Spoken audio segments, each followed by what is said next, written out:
Good morning. खूप दिवस झाले ना, माझी वॉचच प्रॉपर चार्ज होत नव्हती आणि मला खूप दिवसापासून माझं चाललं होतं की मी त्याला रिपेअरला टाकते. पण त्याच्यानंतर मला कळलं की माझ्या वॉचचा काही इश्यू नाही, माझा केबलचा इश्यू आहे. त्याला केबलला थोडा कट झालेला, त्याच्यामुळे ती चार्जच होत नव्हती. म्हणजे कधी व्हायची, कधी व्हायचीच नाही.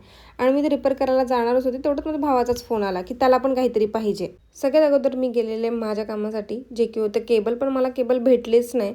मी 2-3 शॉप बघितले, पण मला काही भेटलंच नाही. मग मी गेलेले डिकॅथलॉनला, जे की माझ्या भावाची फरमाईश होती आणि इथे एवढी गर्दी होती ना की भयंकर. आणि तिथे जाऊन सगळ्यात आधी मी टाईमपासच केला थोडाफार. आणि मला इथे आल्यावर ते खेळायला खूप आवडतं. त्यानंतर मी विचार केला की ज्या कामासाठी मी आले ते पण करूनच घेते. म्हणजे 2 वर्ष अगोदर माझ्या भावाला एक जॅकेट घेऊन गेलेले आणि सेम जॅकेट तो बोलला की मला सेम जॅकेट, तेच जॅकेट पाहिजे. म्हणून मग मी ते बघायला आलेले. आणि म्हणजे हे मला होत होतं, म्हणजे थोडं मला लूज झालं म्हणजे त्याला प्रॉपरच होईल. आणि यामध्ये कलर खूप सारे अवेलेबल होते. आणि मला व्हाईट आवडलेलं, पण त्याला व्हाईट आवडलेलं नव्हतं, कारण की तो बोलला की लवकर खराब होईल. मग तो बोलला की माझ्यासाठी ब्लूज घेऊन